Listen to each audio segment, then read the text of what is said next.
केंद्र स्तरीय विधायिका संसद लोकसभा। लोकसभा यह संसद का निचला सदन है। लोकसभा सदस्यों का चुनाव प्रत्यक्ष मतदान पद्धति से जनता के द्वारा किया जाता है।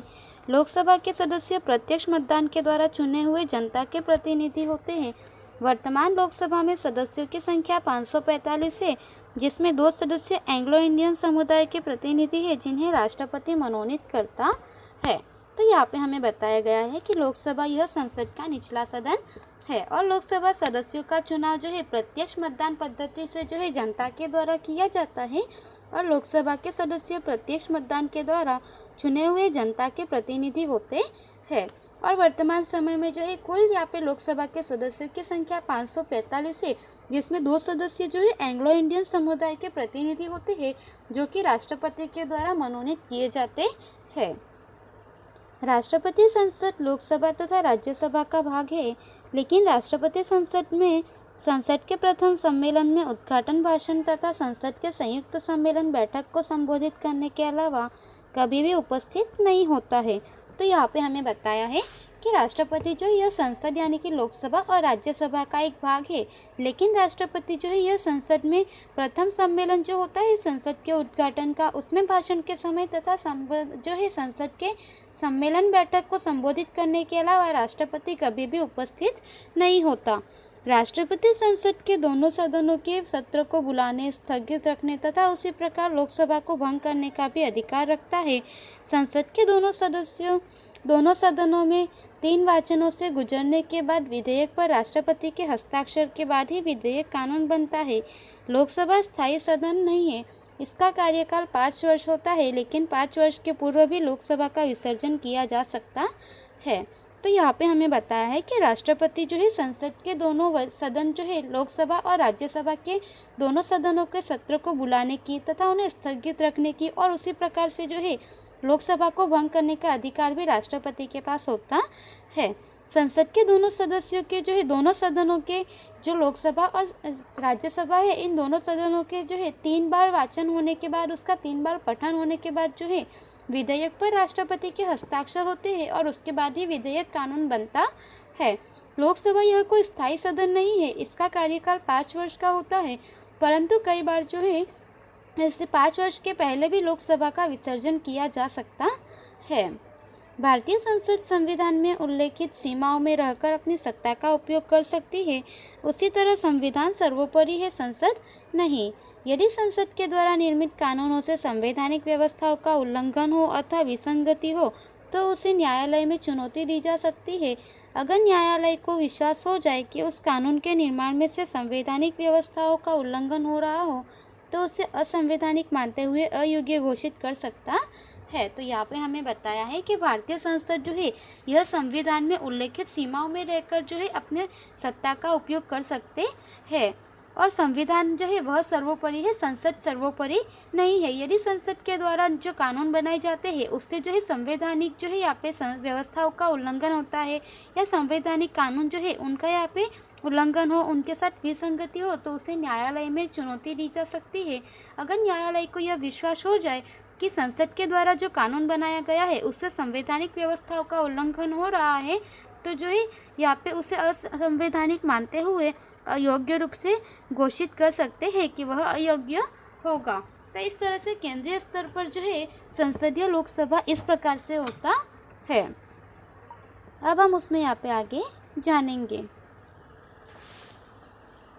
संसद सदस्य के लिए योग्यताएं कौन कौन सी होनी चाहिए।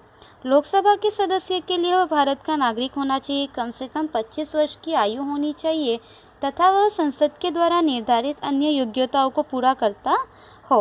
वह पागल, दिवालिया या मानसिक रूप से विक्षिप्त घोषित किया गया न हो, केंद्र सरकार या राज्य सरकार के अधीन वैतनिक कर्मचारी न हो, न्यायालय द्वारा अपराधी घोषित न हो। ऐसे ही व्यक्ति को लोकसभा के सदस्य के रूप में उम्मीदवार हो सकते हैं। तो यहाँ पे हमें बताया है कि लोकसभा के सदस्य बनने के लिए जो है सबसे पहले वह व्यक्ति भारत का नागरिक होना चाहिए और उसकी आयु जो है कम से कम 25 वर्ष की होनी चाहिए तथा वह संसद के द्वारा निर्धारित जो है अन्य योग्यताओं को पूरा कर सकता हो, ऐसा व्यक्ति होना चाहिए। वह जो है पागल, दिवालिया या मानसिक रूप से जो है विक्षिप्त घोषित किया गया हो या केंद्र सरकार या राज्य सरकार के अधीन जो है वह वैतनिक कर्मचारी न हो, तो वह पागल ना हो, दिवालिया ना हो या मानसिक रूप से जो है उसे विक्षिप्त घोषित न किया गया हो, और ना ही वह केंद्र सरकार या राज्य सरकार के अधीन में जो है एक वैतनिक कार्य कर्मचारी की तरह कार्य करता हो, ऐसा व्यक्ति भी नहीं होना चाहिए। न्यायालय के द्वारा वह जो है न्यायालय के द्वारा अपराधी घोषित किया गया न हो, ऐसे व्यक्ति ही लोकसभा के सदस्य के उम्मीदवार के रूप में चुने जाते हैं। संसद के 2 अधिवेशनों के बीच 6 माह से अधिक का समयांतर न हो, इस प्रकार से सदन की बैठक बुलानी पड़ती है। राष्ट्रपति प्रधानमंत्री की सलाह पर लोकसभा का विसर्जन कर सकते हैं। तो यहाँ पे हमें बताया गया है कि संसद के 2 अधिवेशनों के बीच जो है 6 माह से अधिक समय का समयांतर न हो, इस प्रकार से सदन की बैठक बुलानी पड़ती है, और राष्ट्रपति जो है वह प्रधानमंत्री की सलाह लेकर लोकसभा का विसर्जन कर सकते हैं। व्यक्ति जिस सदन का सदस्य हो वह उस सदन की कार्यवाही में भाग ले सकता है तथा मतदान कर सकता है, लेकिन मंत्रिमंडल का कोई भी सदस्य संसद के निचले सदन का सदस्य न हो तो भी वह दोनों सदनों की चर्चा में भाग ले सकता है, संबोधन कर सकता है, परंतु ऊपरी सदन में सदस्य हो तो वह उसी सदन में मतदान कर सकते हैं।